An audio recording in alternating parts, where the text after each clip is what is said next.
Yung gusto, hi guys, good morning. Good morning sa ating lahat, sa ating mga followers at Facebook.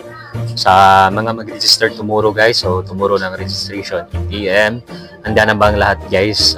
Na-prepare nyo ba lahat ng mga dapat nyo i-prepare tulad ng passport size ID, scan passport nyo?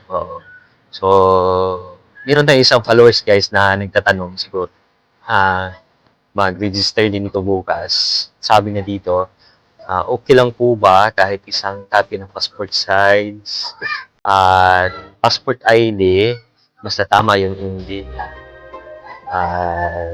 Hindi na kasi ako nag-reserve ng maraming resides, pwede na kaya yon kahit isa lang. So, ano guys, base sa experience ko dati, LT21 kaming register. Ito guys, ito ang wag na wag gagawin guys. Kung mag-register kayo, na yung baon nyo ay kikisa lang isang picture sa passport ID nyo at isang picture sa scan passport nyo. Oo. Kasi ganito kasi yan guys. Ako dati, ang ginawa ko, 5 pieces every, 5 sa scan passport ko at 5 sa passport size ID ko. Kasi ganito kasi yan guys. Pag nag-register kayo doon sa portal, pag mayroon ng registration, halimbawa, itong picture na ito, guys, ito ang isasalang nyo. Pag hindi to tatanggapin, guys, ng mag-grade siya, guys. So, nakapula yan. Oh. So, ang gagawin nyo,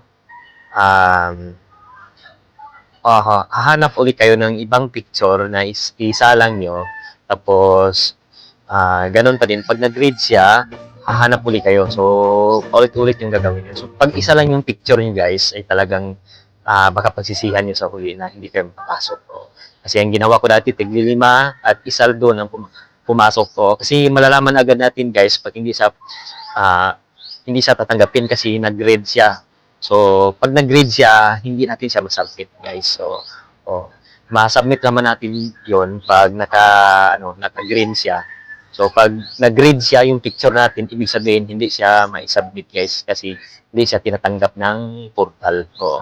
So, mas marami pa rin, guys, mas lamang pa rin ang maraming baon na picture, guys.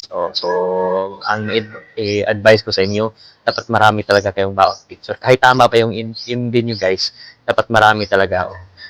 Meron kayong, halimbawa, 13 GB, meron kayong 14 GB, 12 GB. Sa 100 GB, meron kayong 101, 99 GB. Ganun yung mga ginawa ko dati, guys. So, good luck sa lahat, guys. Mag-register bukas. Anyong.